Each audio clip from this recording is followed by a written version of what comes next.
What's up guys, Just Messi here and welcome to a brand new video and welcome to a gameplay video today, finally, around a new iMOTM Match card which came out at midnight last night and is currently extinct as well. I'm going to be comparing it today to a legend of FIFA Ultimate Team. So the formation is a 4-3-3 variant number 4, and I'm not gonna lie, last year is my go-to formation in pretty much every single squad, but now I'm playing a lot of FIFA Ultimate Team outside of videos, obviously for foot champs and stuff, and my main team is a 4-1-2-1-2 variant number 2, which I never touched before, like ever in Ultimate Team. And with the competitive aspect of FIFA Ultimate Team, I'm really starting to enjoy that, but hey, that's not anything to do with this video. So before we get started, as always, if you can show support by leaving a like rating, that'd be absolutely awesome. If you're new to my channel, click the subscribe button for daily FIFA content, and in the comments below, who is your favourite budget striker on FIFA 17 and why? Is there pace, is there shooting? Let me know down below, and also, if you missed today's first video, it was down below in the description box. So starting off in goal, we've got a legend of the game, and that is going to be Iker Casillas. He's now 82 rated, now playing for FC Porto. He's only 6'1". I tend to like goalkeepers like say 6'5".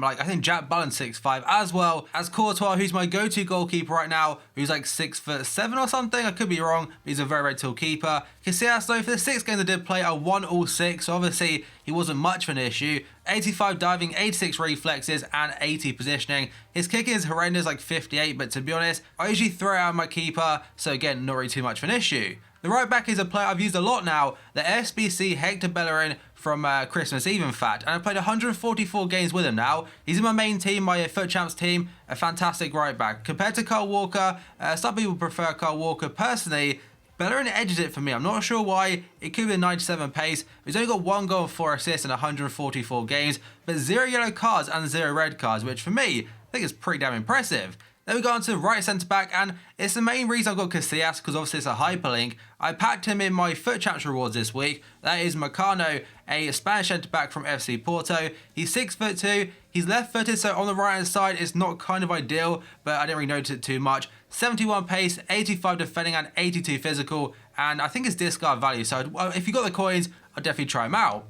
Then we go over to the left centre back, and it's another SBC card, and that is an 87 rated Miranda. Now, I didn't mind his first like original card, the 86, but this one, it has got a boosted physical, which makes it, for me, definitely worthwhile getting him. He costs like about 90 to 120k, so it really wasn't breaking the bank too much. But of course, if you haven't got the coins or haven't got the SBC, because it did expire a long time ago, you can use his normal card and it will be absolutely fine. But at 76 pace, 92 defending, and 81 physical, a bit of a monster. And the final one, another monster, is Alexandra. This guy, for me, is definitely one of the best left backs in the game. In fact, I think this one right here, yeah, it's untradeable. I have used his normal card for like 40 games or so, but of course I packed on a tradable one and had to swap it. He has got 87 pace, 81 dribbling, 79 defending, 76 physical, and 75 passing. I really hope he gets an informed card at some stage. It's like the Marcus Alonso situation, where technically he's playing as a left midfielder in a 3 at the back formation, but on Ultimate Team you could give him a left wing back card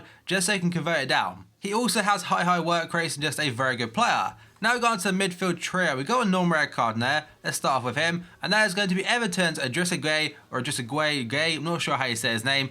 He's only 5'9", so a little bit taller than N'Golo Kante, who for me is nearly my favourite player in the game. He's got medium high work rates, and statistically, other than the passing, I'd say quite similar to N'Golo Kante. 6 games played, 2 assists, which isn't really bad for a centre midfielder, especially for the more defensive of the options. Then we go over to the cam, another Senegalese player, Papa Ndiaye, and 6 games, 2 goals, 1 assist. Some games I did change to a 4-1-2-1-2 variant number 2, just to try out the formation a little bit more. And he was a left centre midfielder, but as cam, obviously doesn't really contribute too much. But for a player just there for chemistry purposes, his stats, they aren't half bad. And he's also discard value. Now we go to the final midfielder, and that is an informed player I packed through an SBC, obviously when he came out. He's now like 135k. That's Marcelo Brozovic, the second informed card for Inter Milan. Like, them stats are unreal in his card. 79 pace, 87 dribbling and shot, 86 passing, 78 physical, and 73 defending. Like, 26 games, 4 goals, 3 assists. That's not great. His contribution isn't like up there the best I've got.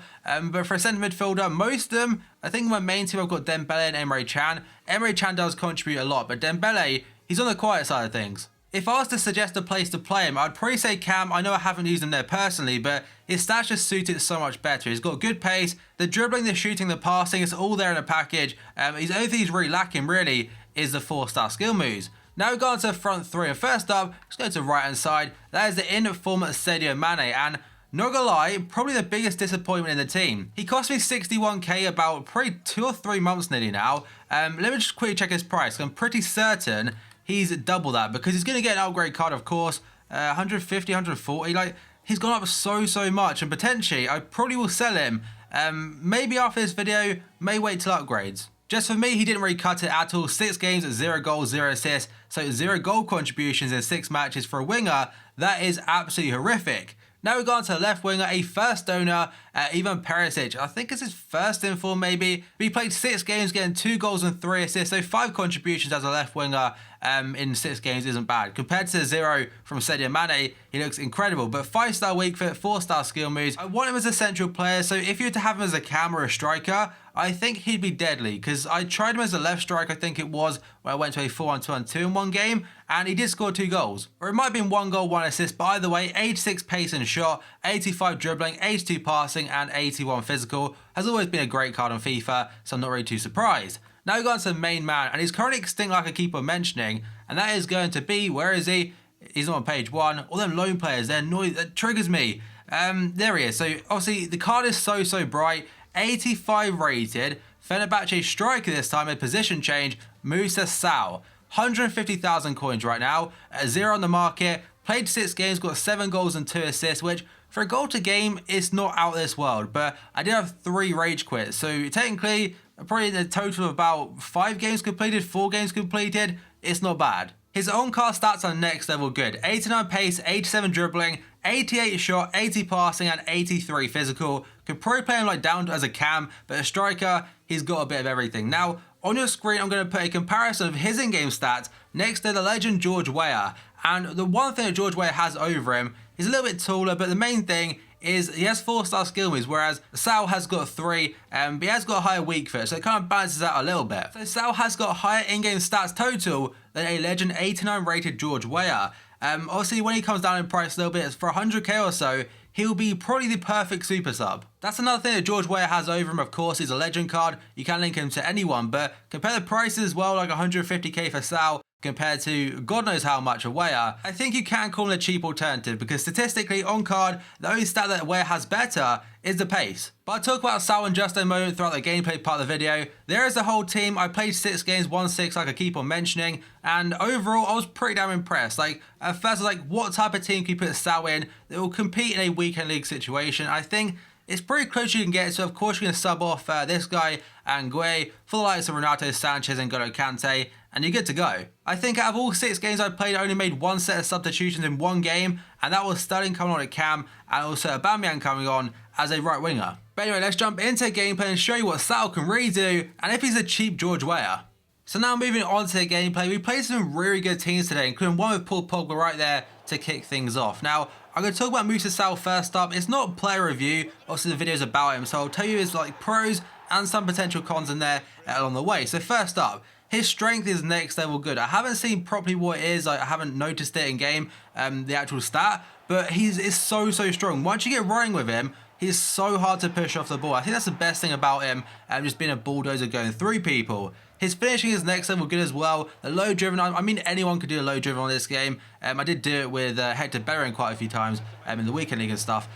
But SOW, the only thing I actually really missed him was penalties. Like, I was really bad with penalties today. First one I chipped it down the middle. Keeper just stood there, caught it. I was like, that's not a good start. And right here, he won the penalty. I was like, you know what? Let's not chip this one. Let's not be an idiot. I'll put power on it, sprint up, and Jack Byrne saved it with ease. So that wasn't a great start for him. He probably should have like maybe 11 goals in the amount of games I've played, but still, I can't really complain of his contribution. Next up is going to be the fact I mentioned he's a bulldozer with the ball. He can keep it close, his ball control's very nice and tight, and keeps it under control. But you can also shield people off. That LT button, if you know how to use that properly, is so useful to have. And there's the low driven right there, and I don't know why I dabbed. Like, the dabs are stupid, but it does also enrage people, which you want to do in a knockout situation. Then we go on to, like I said, two penalty misses. That was completely my fault. He would be on real super sub for the weekend league. Like, he's got the stats everywhere. Look at that team, by the way.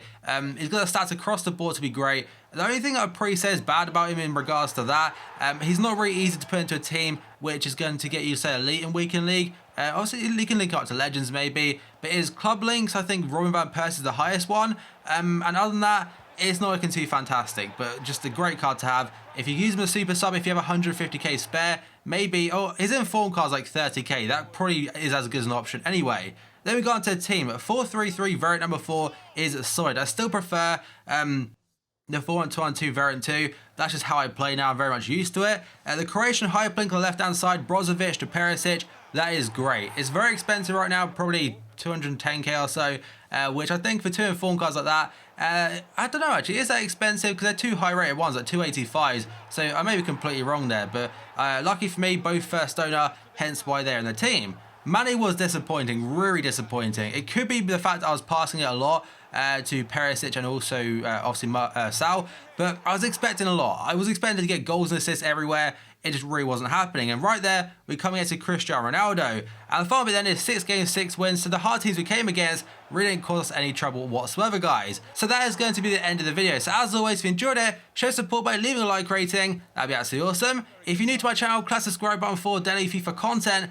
and the comments below. Your best player so far on FIFA 17 that you've used. So thank you for watching this video, and I'll see you next time. I also forgot to mention, if you missed today's first video, it will be down below in the description box.